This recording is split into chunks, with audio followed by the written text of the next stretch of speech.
Okay, a little bit of a false start. This is the official start of class now. Jonathan very helpfully sent us around a video, not a video, but an email about things to do to make the Zoom class better. And one of them is to have an official start to class, demarcating it clearly so when he edits the video to put up for people in our community who aren't able to participate live, he knows where to start. Another thing that Jonathan suggested is that you tell people what kind of props they're going to need.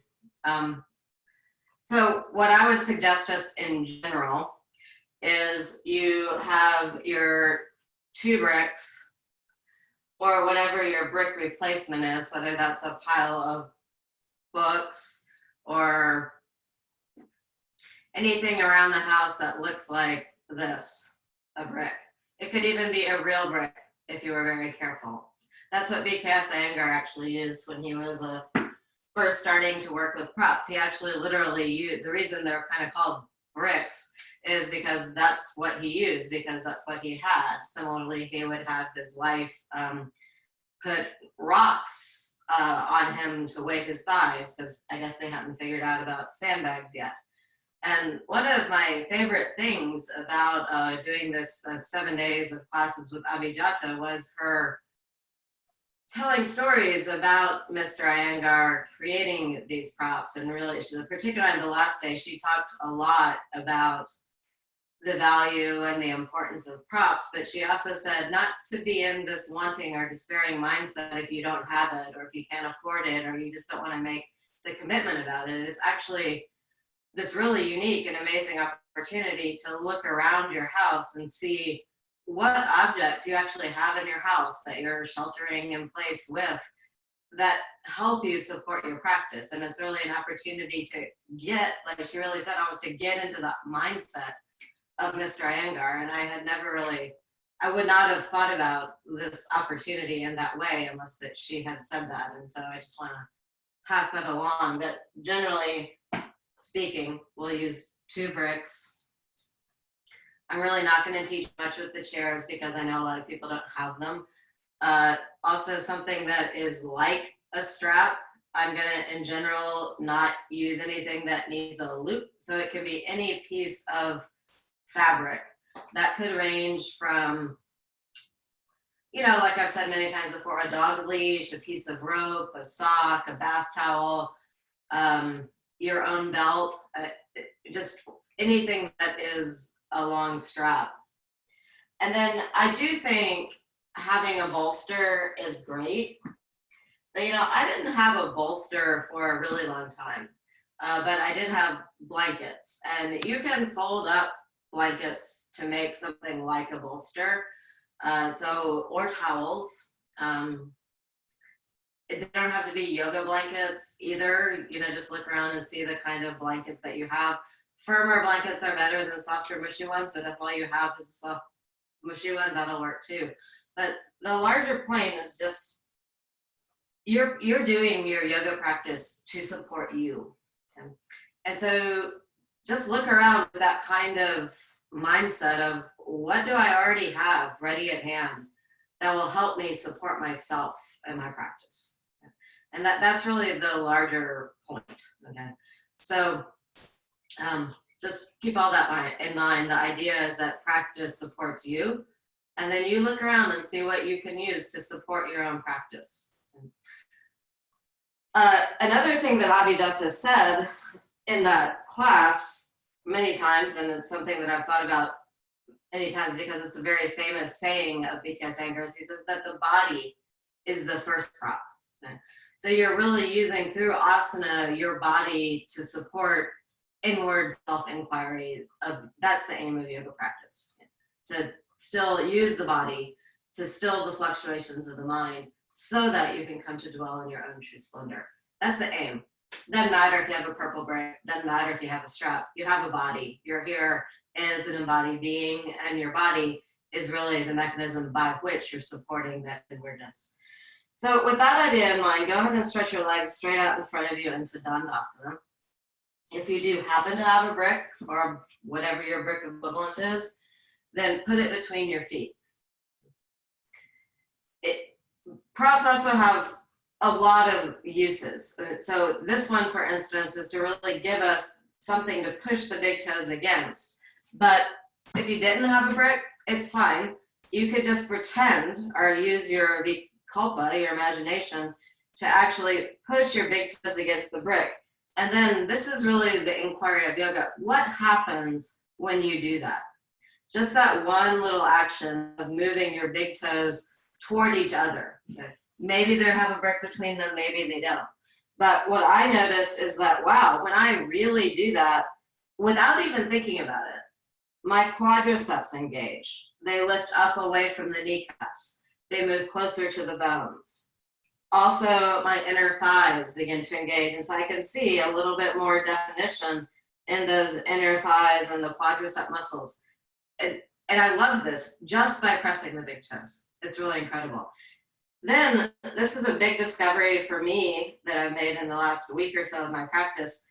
When I really spread the toes, and particularly when I spread that little toe away from the fourth toe, what I notice is that, I've always noticed that my outer hips draw in, but lately I've been noticing that all of the muscles along my outer leg really draw in as well. So that big toe action is for the quadriceps. That spreading of the toes, and particularly the spreading of the little toe, is for the outer hip. And those things, when they are working together, automatically give you a lift that comes into the chest. So that's a clear, to me, example of that's how the body is the first prop. Okay? The work of the legs supports the lift of the chest. And when the chest is lifted, it alters the line. So just from the very beginning, working your legs intelligently are a support or are a prop for your practice. Right, so then take your right hand on the inside of your right knee, move your knee a little bit off to the side, but not a lot. And again, use your hand, the body is the first prop. Use your hand to turn the sole of the foot up toward the ceiling.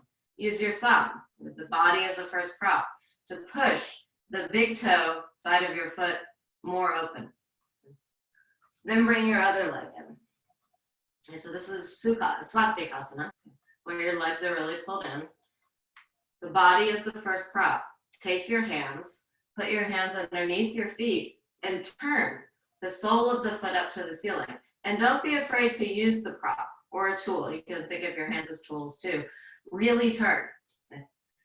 Use some muscular energy. No one's looking. The other great thing about this class or this format of practice is, by and large, no one's looking at you. Yeah? So you don't have to be worried or potentially, I don't know, like it would be weird to touch your own feet or something. I do glance over here occasionally to see you, but a lot of you are, have your video off, which is totally fine. But use your hands.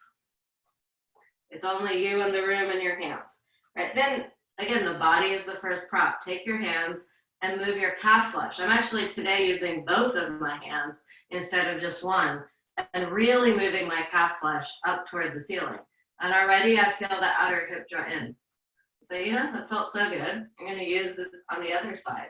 I use both hands. Normally I just kind of use one hand on one calf, the other hand on the other calf. But today, I'm like, well, I'm taking my own advice seriously and really using my hands to turn that calf flesh up. And when I did that, my feet turned a little bit more as well. Then I'm taking both of my hands and going onto the top of one thigh, really squeezing in and turning. I learned this in January in the last yoga workshop I ever took in person with a guy named David Maloney. And he did it in 3 sections, but I've actually discovered it's actually helpful to do 5 or 6 turns of one leg.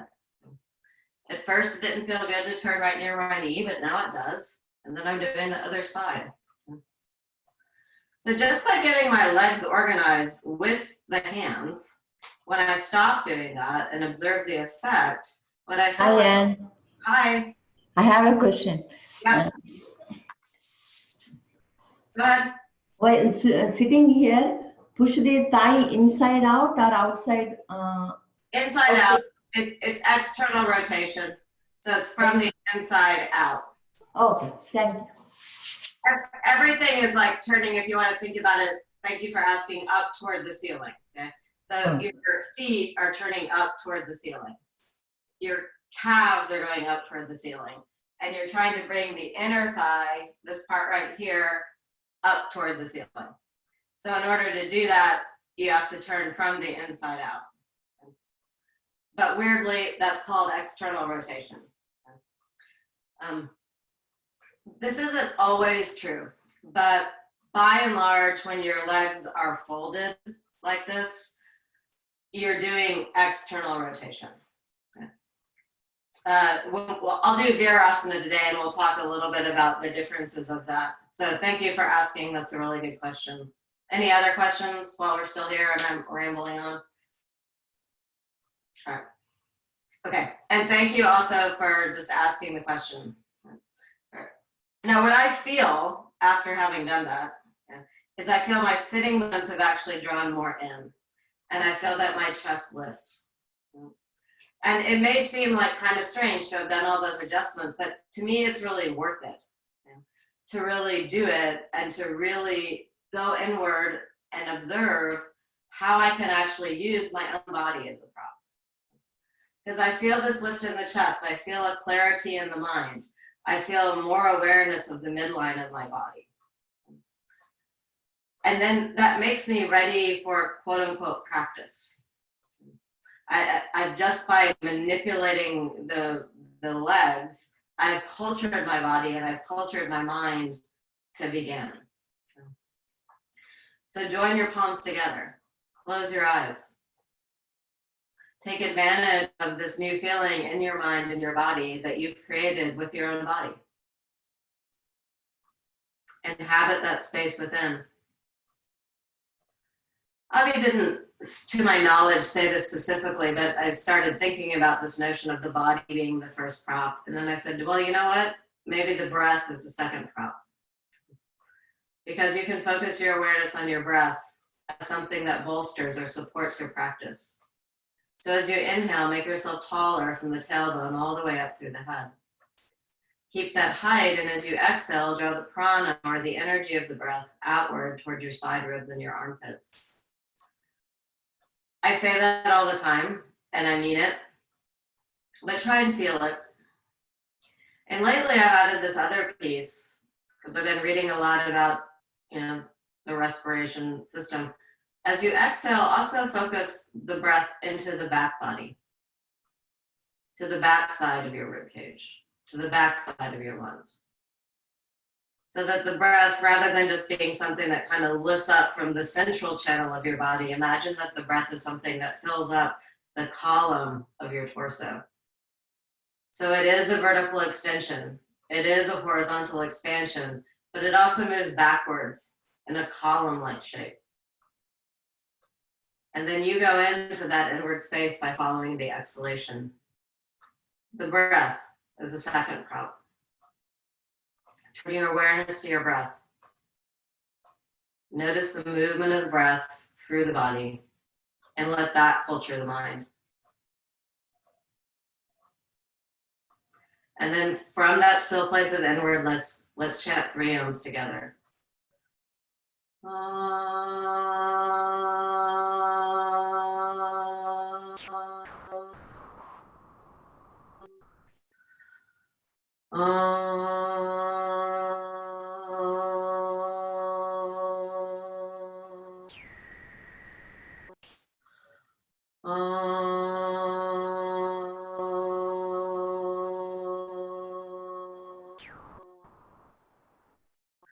Follow that sound with your mind.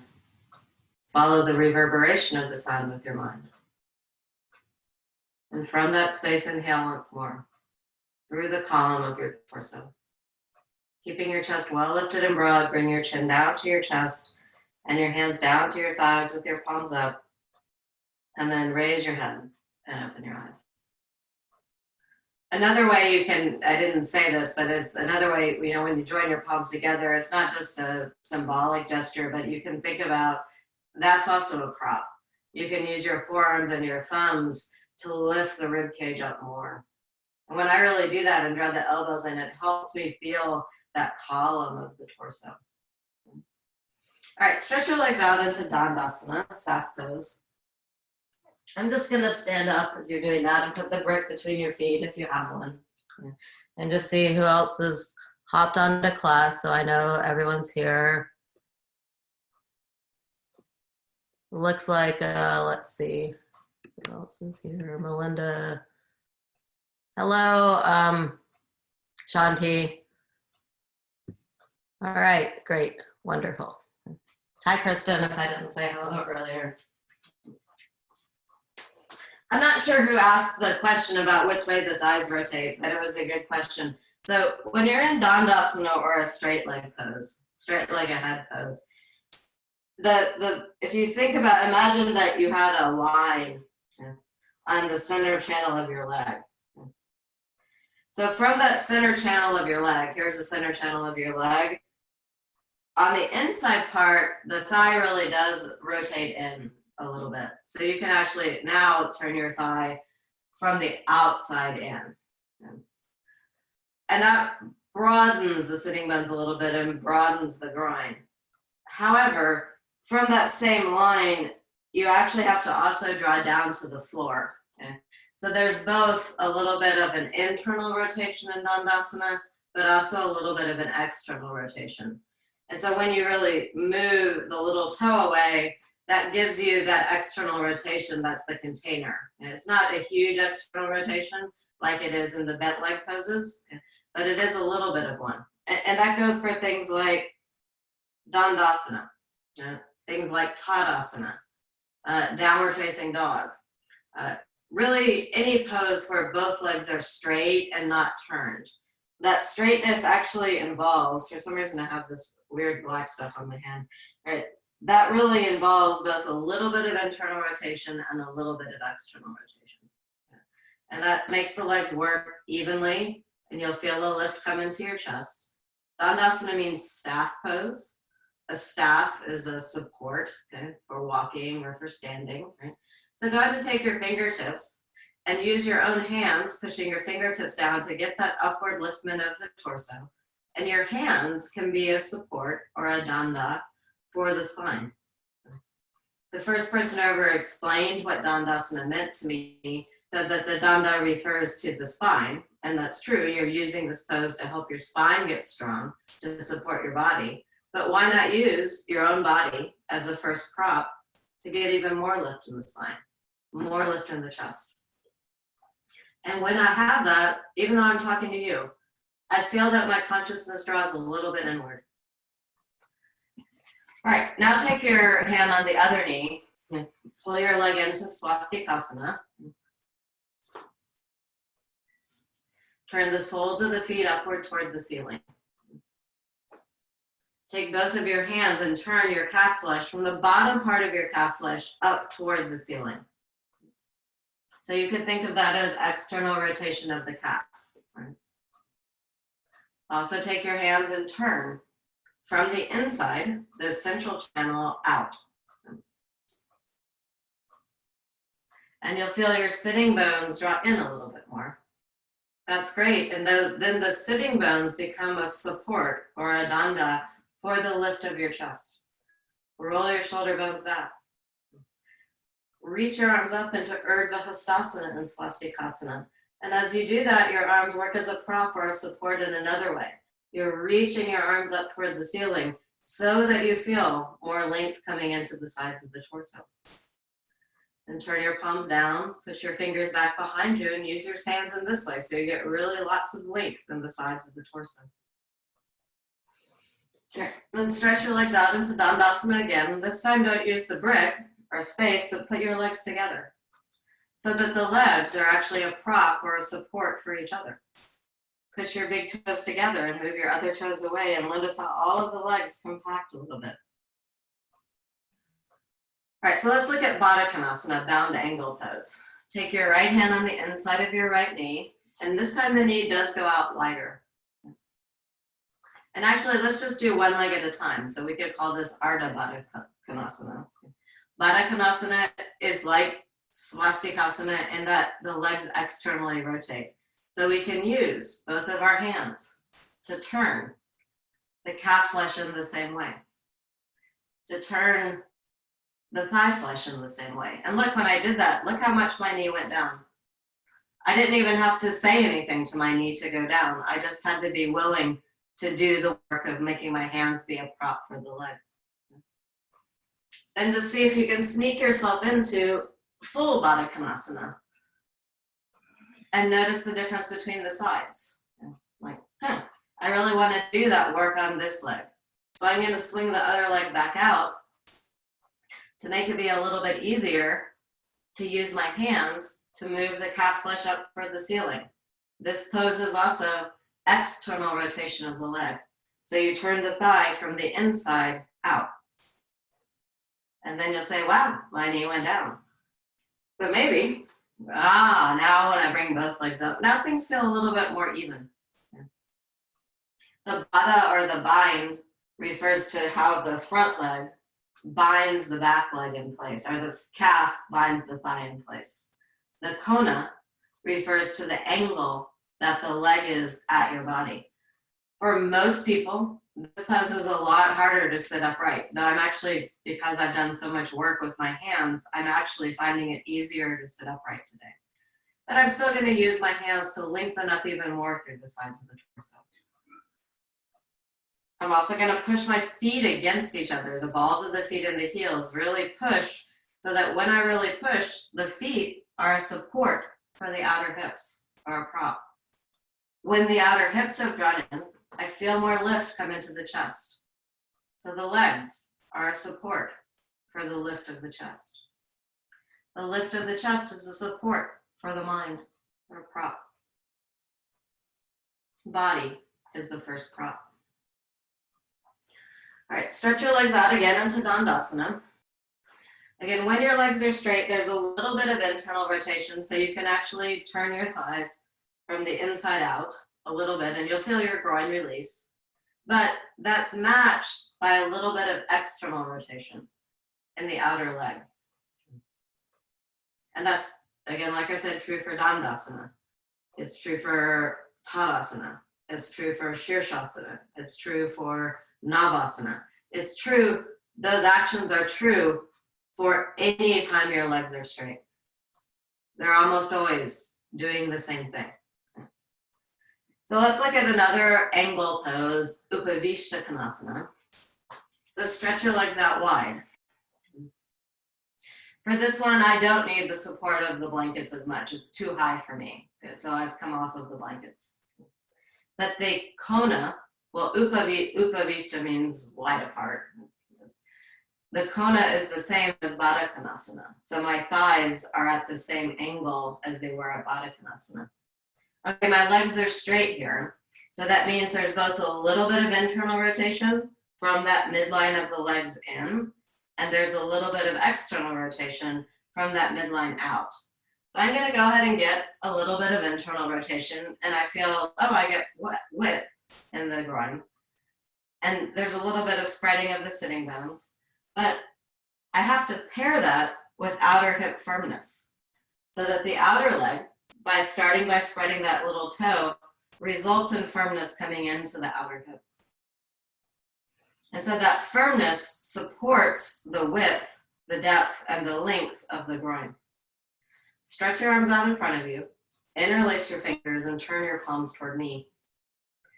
And then do Parvatasana or Urdhva Baddha in Upavishta Konasana. Extend from your elbows all the way up through the wrist bones and feel how the sides of the torso get longer, but feel how that action also draws the abdomen in and up. So that work of the arms in Upavishta Konasana is a prop, is a support for Uddiyana Bandha. And reach your arms up. Keep that length. Feel that drawing in of the abdomen. Maintain that as you come back down. Switch the grip of your fingers and turn your palms toward me. Extend from the elbows through the wrist bones. Reach your arms all the way up again. Make sure your legs are still doing their work. Make sure your toes are still spreading. Make sure that there's a little bit of internal rotation and a little bit of external rotation so that the work of the legs supports the length of the sides of the torso, which in turn gives you even more space as your arms lift up. And as I do that, I'm really feeling the abdomen draw in and up. All right, so that is straight leg pose. Let's do Siddhasana. Okay, so now my knees are out wide. And I'm gonna bring one leg in. The knee is out even wider, Baddha Konasana. Leg is bent. It's an external rotation pose. Okay. So I'm using my hand to turn the foot up toward the ceiling, just like I did in Swastikasana. I'm using both hands to turn the calf flesh up toward the ceiling. And I'm using my hands to externally rotate the thigh. So this is Ardha, let's say Ardha Siddhasana. Siddhasana means pose of wisdom. Okay. You can stay here with the foot and bring the other foot just right in front is stage one. Use your hands to turn the foot, to turn the calf, to turn the thigh. And then you'll feel, oh wow, my sitting bones just went in a little bit more and I got a little bit more lift in the chest. That feels good, so I'm ready to go on to the next stage. I'm gonna take this front foot, stick the toe between the calf and the hamstring. And I'm like, uh-oh, I lost some of my rotation when I put the foot in there. So I'm gonna use my hands again and get that external rotation. That went well, but if it didn't, you could still keep your foot just right in front of the other one. So I'm gonna try and finish the pose. I'm gonna reach and get my toe and try and pull it up between the thigh and the calf of this leg. So when you pull that toe up, it actually increases the external rotation. The toe's reaching up to turn the thigh and to turn the calf from the inside out. I haven't done that lately, okay, so it was a little harder than usual. So join your thumbs to your first fingers and put your hands on your knees. Push your hands into your knees. Again, the body is the first prop. And when you do that, you'll feel your shoulder bones go back. Your shoulder blades draw in and move away from the neck, and your shoulder blades draw in and up. It's a very calming, centering pose. Siddhis are the powers that come to us from yoga practice. And then those powers further support our practice. Stretch your legs out into Upavishta Konasana again. Again, this is a straight leg pose. So there's a little bit of internal rotation from the midline in and a little bit of external rotation from the midline out. Now let's bring the other leg in first. And you keep your knee out pretty wide. The knee is even wider than Baddha Konasana. So you'll bring your leg in. Use your hands. The body is the first prop. Turn the foot up toward the ceiling. Use both of your hands and turn your calf flesh up toward your ceiling. Use both of your hands and turn the thigh from the inside out. Now my leg feels really good, grounded down toward the floor, and there's a release that comes into my groin. Then I say, gee, why don't I do the other leg? So the first stage, you just line your heels up with each other, and that gives you a little bit of space to do the same kind of adjustment with your hands on your foot, on your calf flesh, on your thigh flesh. And it's not just flesh you're manipulating, it's also skin, flesh, but you're really trying to get to the bone. And really what you're doing is you're organizing prana. You're organizing the cosmic energy, the energy of the cosmos that exists in you. It's not just doing stuff with your hands, it really has, it's much deeper than that. And if you can tap in to that connection through yoga practice that you have with the cosmos of the universe, it's going to have a really clarifying effect on your mind. I'm listening to The Legend of Bagger Vance right now, which is basically a retelling of the Bhagavad Gita. I've seen the movie, but I've never read the book. And he talks a lot about that. So that's really how you find your own true sweet. Okay. All right, then put your foot where the toe goes inside the thigh and the calf. And when you do that first leg, it actually undoes some of your work. So you have to say, okay, I have to do that again. And turn, externally rotate. The good news is when you use your hand and get your toe to pull up on the second side, the toe actually increases the external rotation of that leg. So when you finish the pose, your outer hips are really firm, your sitting bones are drawn in, and then join your thumb and your first finger and put your hands on your knees. Push your hands against your knees and roll your shoulders back so that you feel that chest lift. But also when I really push my hands against my knees and my shoulders roll back, that actually gives me my shoulder blade actions. All right, then stretch your legs out again into Dandasana. And there's both internal rotation and a little bit of external rotation in the outer hips. All right, another pose, see, since we're doing a bunch of the seated poses today, another one is Virasana. So I'm going to take my brick. Oh, there's this weird plug that just came here. And I'm sitting on my brick between my feet. I'm also just going to take a little bit of more support for my buttocks with just a little bit of folded blanket because my knees just have been bugging me a little bit. And so this is more comfortable. Okay. One of the great things about Virasana is that this position of the legs really supports the upliftment of the chest. And so almost everyone, particularly if they have enough height, can feel much more readily the spine ascending upward when your legs are in this particular position. Okay. Now, this bent leg position is a little bit more like the straight leg position. Okay.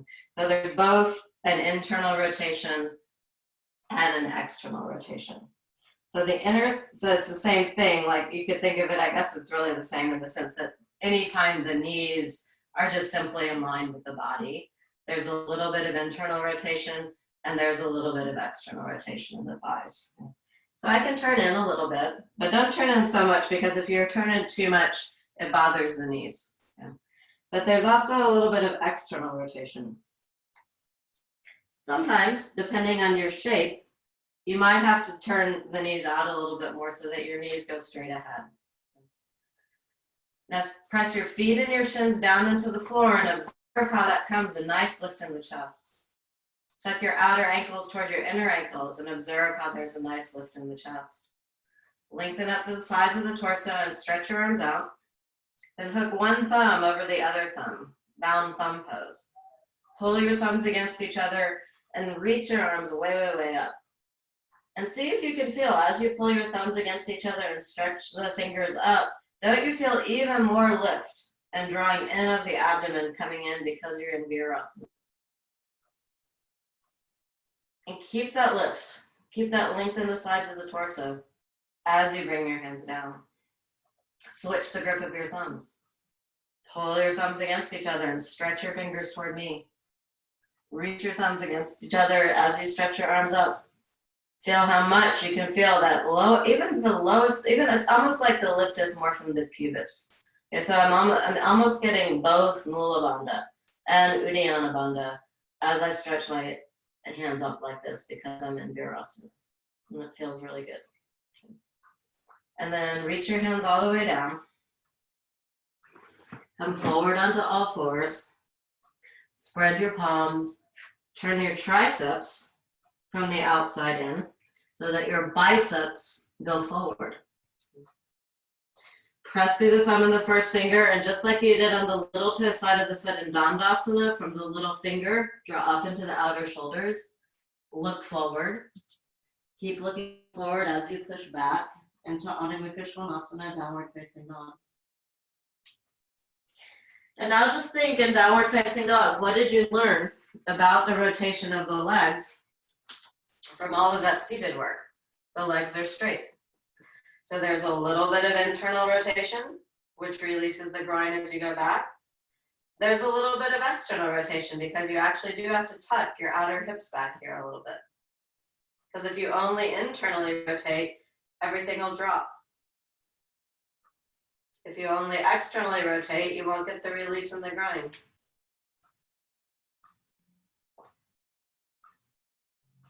Hey Chaya, I see that you're here now. Yeah. All right.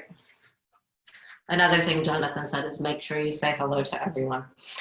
So if I missed you, it's not because I'm trying to exclude anyone. It's just that I didn't see your name. All right, walk forward, play your feet around underneath your hips. Place your hands on your pelvic bones. Roll your shoulder bones back and come all the way up. All right, so one of the other things I love about yoga, besides this notion that the body is the first prop, is I really love seeing the repeating patterns. So we did all of the basic seated poses. Padmasana is basically just an extension of swastikasana, and we'll look at that in standing in a little while. So everything that we just did seated has a standing pose equivalent. Everything that we just did seated also has an upside down equivalent. So when you learn those basic actions, you basically know how to do every pose. So think about Tadasana. Tadasana is like Dandasana. So spread your big toes against it, push your big toes against each other. So the big toes are a prop. Spread your other toes away from the big toes and feel how that automatically engages all of the muscles of the legs. Now there are other things you can do. I mean, you can move your buttock flesh down. You can draw your abdomen in and up and lengthen up through your side ribs.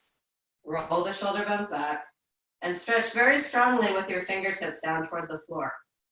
Particularly stretch through your ring finger, and you'll feel your tricep muscle come closer to the bone. Again, the ring finger is a prop or a support for tricep engagement.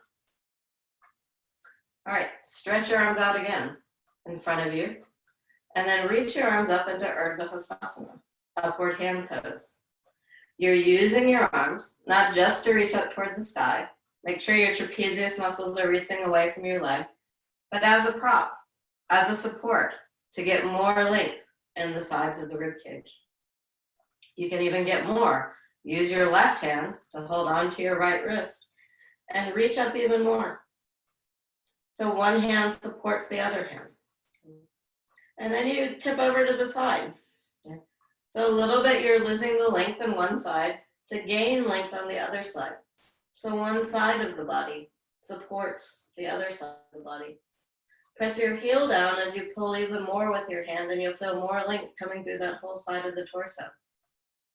Keeping that length, in fact, increasing the length, pull with your hand as you come back to the center, so that side of the torso gets even longer. And then release your hands down and feel the effect. Feel how much more there's length in this side of the body, how much more there's a little bit more firmness in the hip. I even feel the side of my brain differently. And I say, you know what, self? It would be nice if the other side would help this side. So reach your arms up into Urdhva Hastasana. Notice it's actually a little bit easier to lift up through that arm than the other arm. Let your trapezius muscles release away from the neck. Hook your hand on your wrist and lift up. See how much more length you can get through that side rib cage as you pull with your hand on the wrist and lift up. You can get even more length when you tip over to the side a little bit and pull. Don't just tip, keep on pulling. Press into that heel that you're standing on and pull again. Pull back to the center. And then release your palms all the way down into Tadasana, a nice improved Tadasana. And I feel, wow, my armpits are really much more lifted. My chest is much more broad. Just from having done, being willing to let one hand support the other hand. Being willing to take the support and go further with it, to see what the support gives you. Because the body is the first prop. If you have a wall and you want the support of the wall is another prop. Go ahead and take it. You don't have to. Several of you have said you've changed where you go in your house so that you can have the support. So you know that's the right mindset. See in your house where it's best to support your yoga practice. I didn't have a yoga room for a really, really, really long time. And when I lived in Waco, before I moved to Austin, there were different places that I practiced just depending on what was going on in my domestic circumstance. Now I'm fortunate and I have a special room. I don't always get to be in it, but I have a special room. And so that I've really structured my house, my whole dwelling space to support my practice. And I think for a lot of people, they're finding that in their house when you're more in your house. That practice isn't something that you do outside. Practice is something that you do inside. And that's true more globally. Practice is really something you do inside of you. And in that sense, it doesn't matter at all where you do it. You always have that capacity to turn in. Okay, so like I said, enough sort of yoga preaching for today. I'm inspired by the legend of Bagger Vance, so that's why I'm on that turn. Also inspired by some of listening to Jonathan talk on some of his things too, the notion of finding joy. And if you find joy within, your practice, it doesn't matter what the poses look like. It doesn't matter what you're doing. It doesn't matter if you have the props or not. That inward sense of joy, that inward experience that you get from dwelling in your own true splendor. That's the aim of yoga. All right, but after that, the body is the first prop. So go ahead and bring one leg up into Vrikshasana. It's just like Dandasana, right? So what do we, just like Baddha Konasana. This is like Dandasana. So you can actually use your heel to give yourself a little bit of internal rotation on your standing leg by moving the heel from the front to the back. And you'll feel your groin release. But you have to also have some external rotation. So move your outer hip in. This leg is Baddha Konasana. What do we know about Baddha Konasana? It's an external rotation pose. It's hard to do, particularly if you're not at the wall. So if you're not at the wall, you won't be able to do this as well. But if you are at the wall, you can use the hand to turn your calf flesh and to turn your thigh flesh. And use your hand to push the knee down a little bit so you get some length that comes into the pelvic bones. Roll your shoulder bones back. Bring your shoulder blades in so that they're a prop, a support for the lift of the chest. And then reach your arms up into Urdhva Hastasana.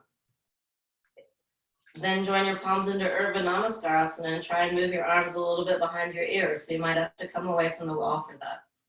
One thing I've been noticing this week when I really bother to do Urdhva Namaskarasana, which I skip sometime because it's hard, but if I really push the heel of my hand each other and lift up, I get more openness in the armpits. I feel my shoulder blades come in more and I get more lift in the chest.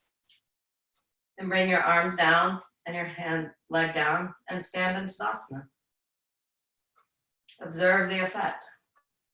Don't you feel, I'm even looking at myself on the screen. I actually look a little bit taller on that Baddha Konasana side. So turn your other leg out. Lift the leg up and place your heel as high on your thigh as you can. Move your outer ankle toward your inner ankle or your heel, actually forward a little bit, actually backward. Outer ankle toward inner ankle, but your heel can actually turn backward and you get a little bit of internal rotation in the standing leg like Dandasana. But you have to suck your outer hips in and back a little bit so that there's external rotation too. This is a Baddha Konasana leg, so go ahead and do the manipulation with your hands on your leg. Place your hand on your knee and push down so that you actually get length from that hand-knee connection in the pelvic bone. Reach your arms up into Urdhva Hastasana. Turn your triceps from the outside in as you lift up. The arms are a prop. Join your palms. Press the heel of your palm against each other and lift your hands up even more. Move your arms back behind your head if you can, or behind your ears, and feel how your shoulder blades draw in a little bit more. And then release your arms down and your leg down and come into Tadasana. So I can really feel after that Vrikshasana that has brought my outer hips in more, but also my gluteus muscles in more as well. And with that additional firmness in the legs, I feel more lift in the chest. Having brought my arms above my head, I actually feel more broadness in the collarbones. And then stretch through your ring fingers down toward the floor. So Vrikshasana is a prop or a support for Tadasana. All right, we're going to do Ardha Baddha Padmasana, which is when you bring your leg into Padmasana. If you don't have Padmasana or if it bothers your knee, just repeat the Vrikshasana and the pose we just did, and it'll be the same. I'm taking the support of the wall because I want to work with the rotation, and so I don't want to worry about balance so much. Okay? If you don't have the wall, totally fine. You just might not have the same ability to turn the foot. Okay, so Ardha Baddha Padmottanasana, just the upright version of the pose. So I'm going to externally rotate my leg and get my foot. I hold my foot from the little toe side of my foot. Everyone remembers that, right? And I turn externally. So I turn my foot. I can hold onto the foot and turn the calf. I can hold onto the foot and turn the thigh. And when I did that, I really felt my femur bone draw in. And then I put the little toe side of the foot all the way up at the top of the thigh. Then I'm going to push away from the wall. The standing leg is still Dandasana, so it internally rotates a little bit, but also externally rotates. The foot against the thigh is another prop for both legs. When you push the little toe side of the foot into the thigh, it moves the weight back into the heels of the standing leg. It also helps you release the groin of the Padmasana. Is the foot that you're standing on, is it right by the wall, or is it like, or is there some space between your foot and the wall?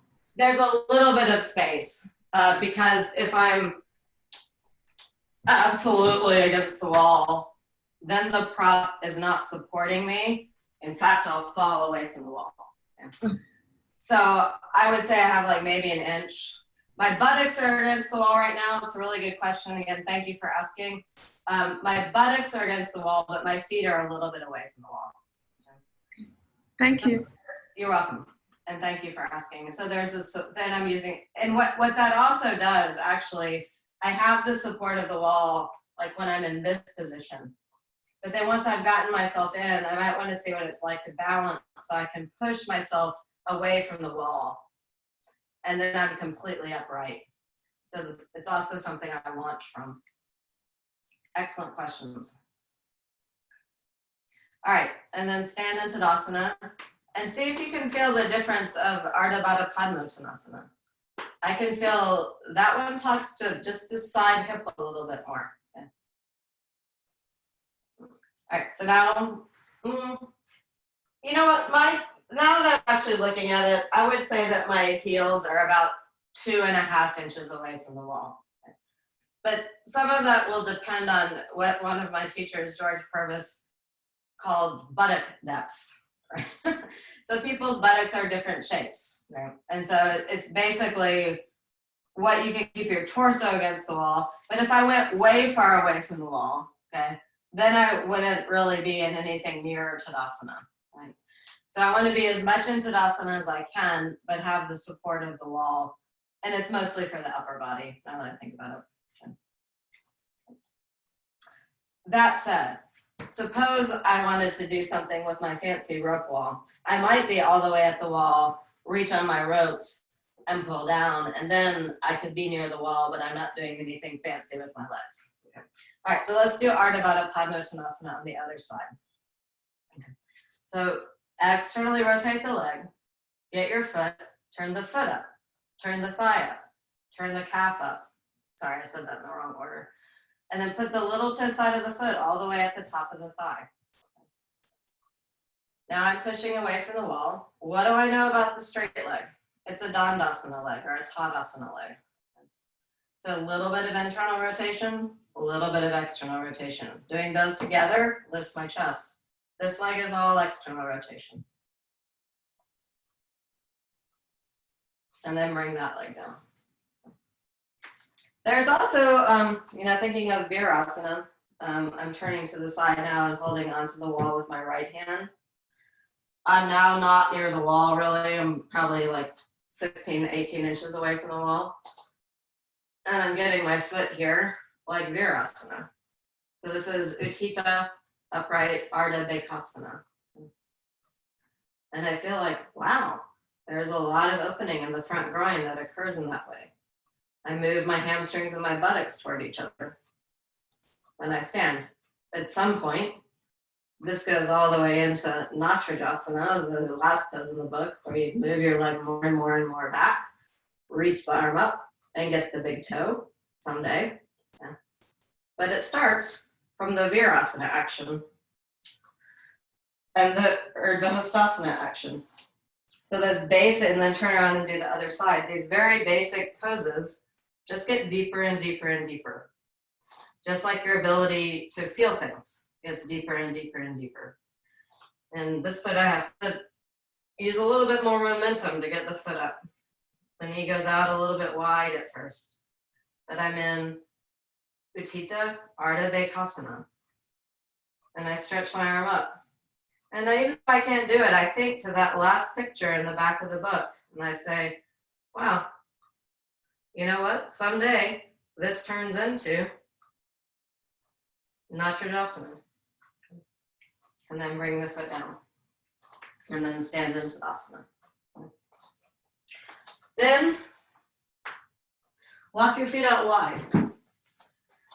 This is just like Upavishta Konasana, standing up.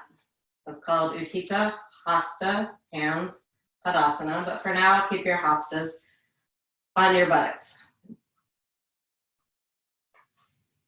Upavishta Konasana is actually a pretty easy pose for me, but when I turn it into standing, I go, this is much harder.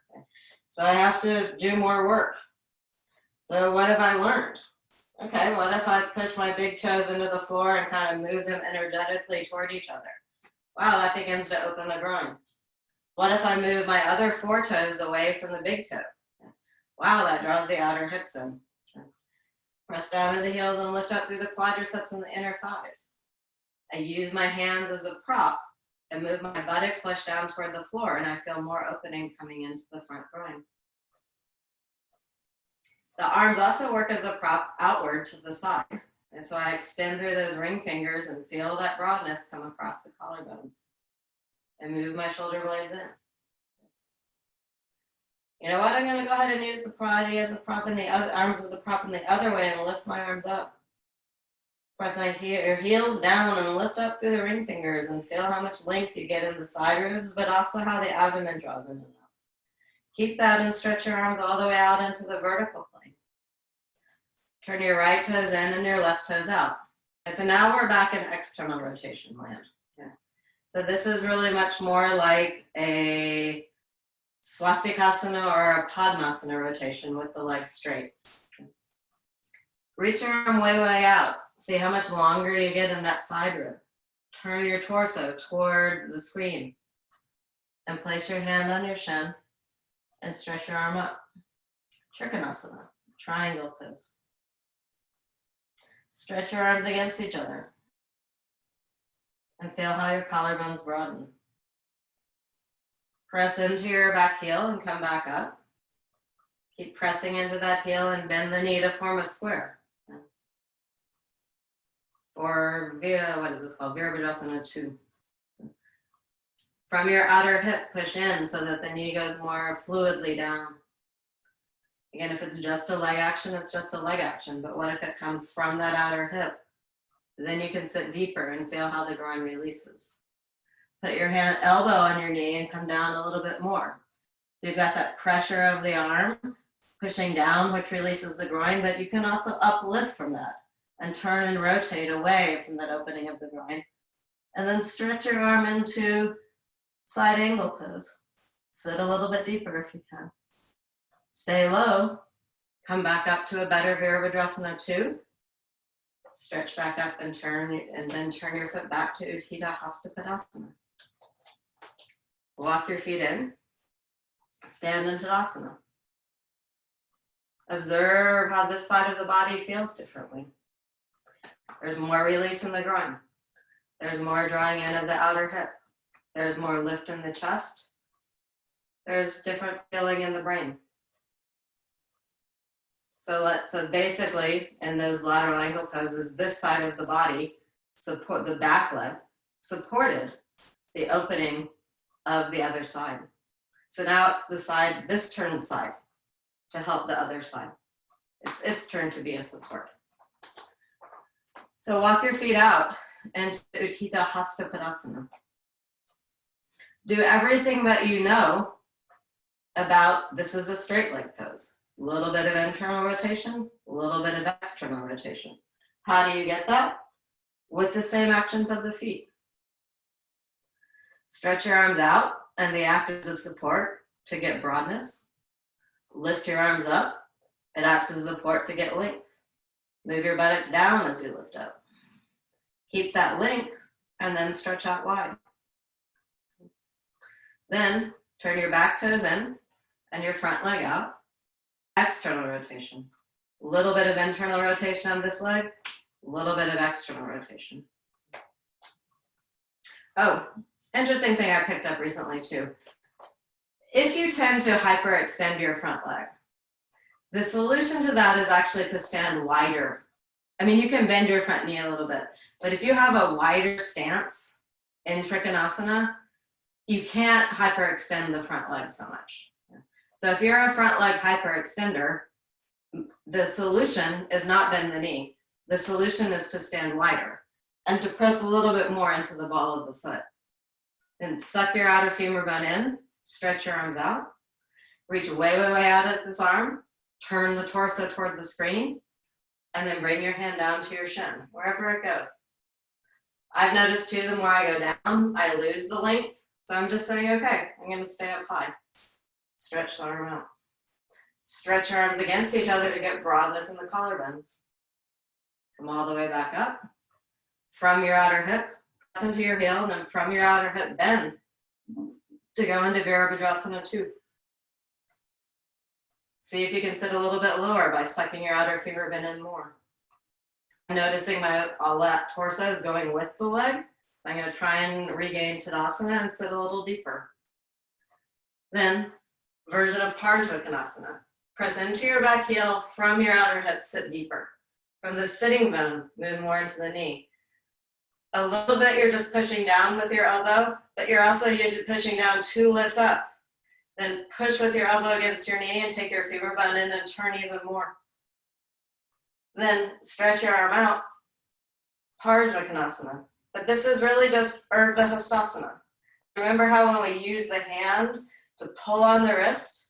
Imagine that you've got a hand pulling on the wrist and you're making yourself even taller. I wonder if I could even do that. But sit a little bit deeper. Stay deep as you come into Virabhadrasana 2. Come back, turn your feet, stand in Tadasana. Observe the effect. After that work, I really feel, oh wow, my heels are more grounded, my outer hips are more grounded, my chest is more lifted, my brain is more drawn back. I'm not just saying that, I really do feel those things.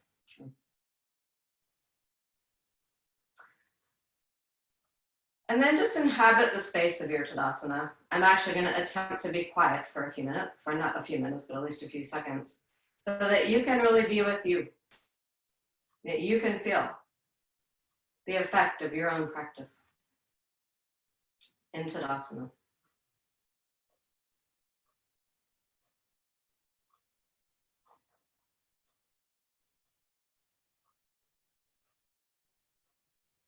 All right. So Uttanasana, now we're moving into a kind of abbreviated part of the immunity sequence. So Uttanasana, I like to use the brick for head support. You don't have to. Yeah. I do like to do that, and it's part of the immunity sequence. So we'll go ahead and do it and start down. But I'm going to fold forward and put the crown of my head on the floor. I've got my legs here. All the actions are the same. My big toes move toward each other. I can even use my fingers to make the big toes move in. My little toes move away from the big toes. All that should help me lift my quadriceps and my inner thighs. This pose too, a little bit of internal rotation, but take your thumbs, put them in your outer hips, and move your outer leg back a little bit. So there's both internal rotation and a little bit of external rotation so that the hips stay firm.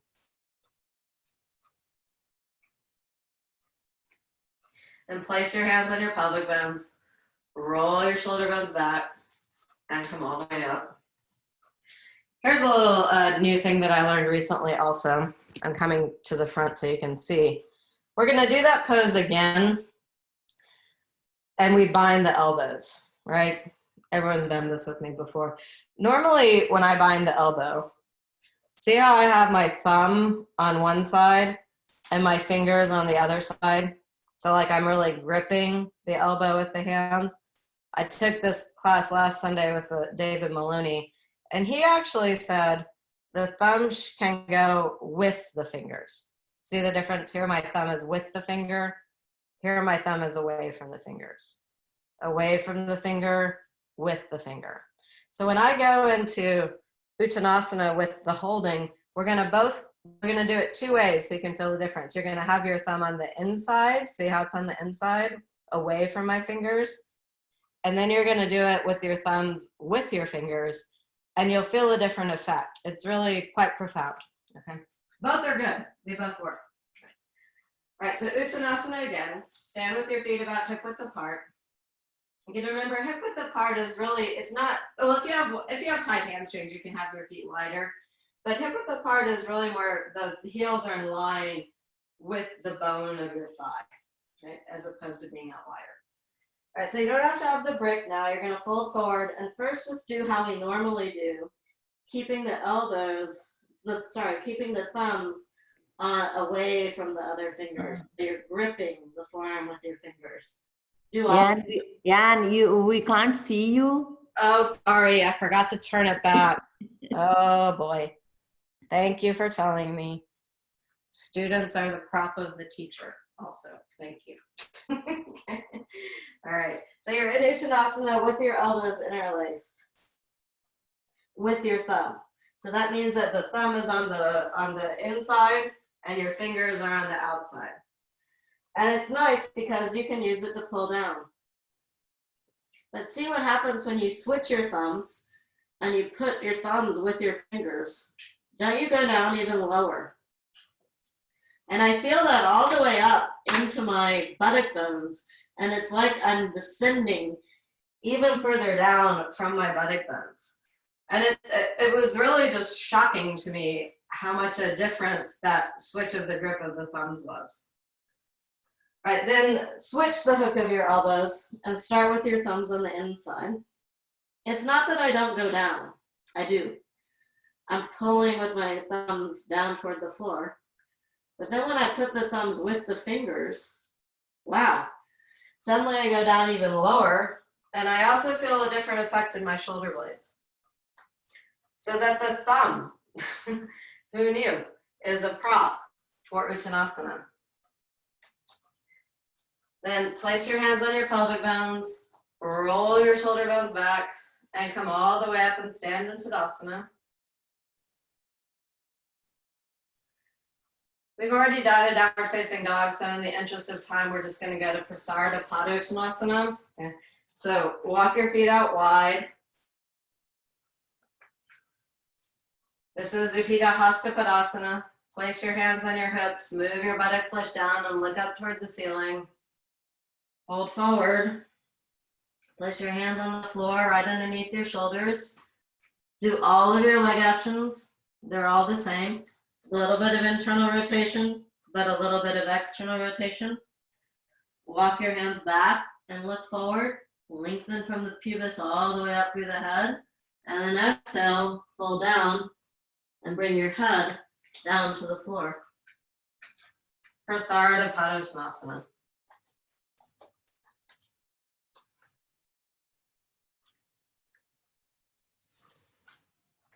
I was telling my Friday class,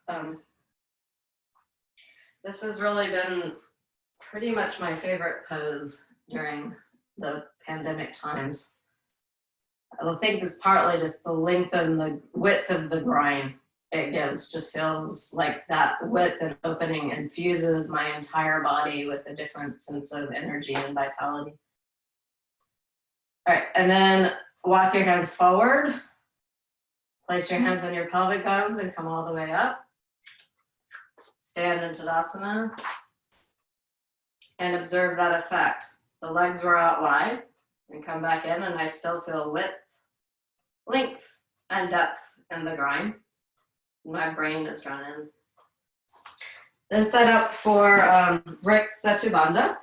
So lay down on the floor with your brick. If you don't have a brick, you're just going to do Chaturpadasana. Okay. Chaturpadasana is 4-limbed pose where you just interlace your fingers behind you and lift up. It's a great pose. It's the same shape, but it doesn't have quite the same effect on the brain as it does when you do Brick Satyabandha. Brick Satyabandha makes the head feel much more like it's in Sarvangasana. Try and walk your feet together. That's what I've been working on in Brick Satyabandha. Lift your right leg up to the ceiling. Straight leg pose. So a little bit of internal rotation, but a little bit of external rotation. Extend from the inner knee through the big toe side of the foot. Bring your leg back down. See if you can walk your legs in a little bit more. This one too. A little bit of internal rotation, a little bit of external rotation.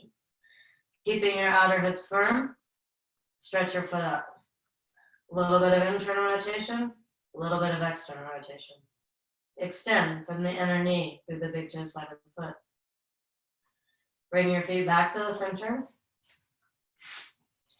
Lift up onto your toes. Let go of the brick and roll down. If you have a wall, go ahead and swing around. Put your legs up the wall. If you don't have a wall, you can just go ahead and go into Shavasana.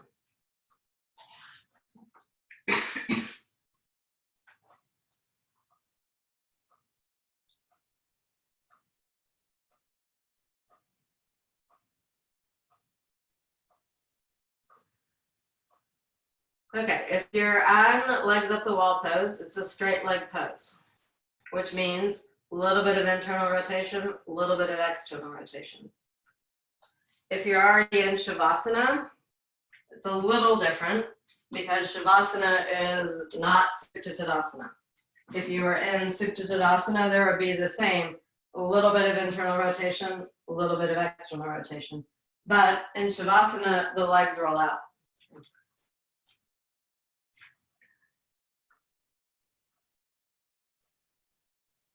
Regardless of the pose you're in, Shavasana or legs up the wall pose, Viparita Karani, close your eyes. Let your eyes release into the back of your head. Let your tongue release away from the roof of your mouth. Unclench your jaw. Let the back of the throat release. Let the sides of the throat release. Let the base of the throat release. Let your ears draw inward. Completely relax the features of your face. Become quiet within. And that quietude, that's the aim of yoga. Well, that quietude is stilling the fluctuations of the mind. Patanjali says, when that happens, we come to dwell in the seat of our own true splendor. That's the aim of yoga. That space within you is always there, regardless of the flux of the world of Prakriti, the world of nature.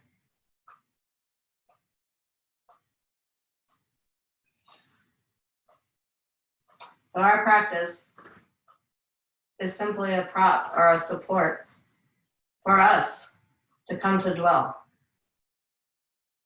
in our true essential self, to find your own true swing.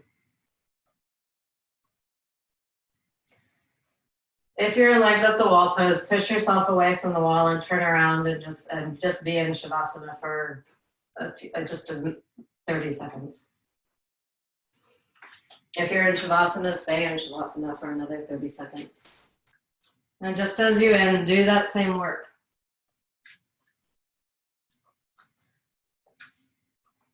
Let your eyes release into the back of your head. Let your tongue release away from the roof of your mouth. Unclench your jaw. Let the back of the throat release. Let the sides of the throat release. Let the base of the throat release. Let your ears shut inward. Be in that space of your true splendor. Abide there. Now, from that seat of your true self, from that space of your own true splendor, inhale. Consciously use your inhalations to bring this awareness of your true self with you as you go about your work in the world. Place your hands on your rib cage. Bend your knees. Direct a couple of breaths into your back body. Then use your hands to push yourself back up.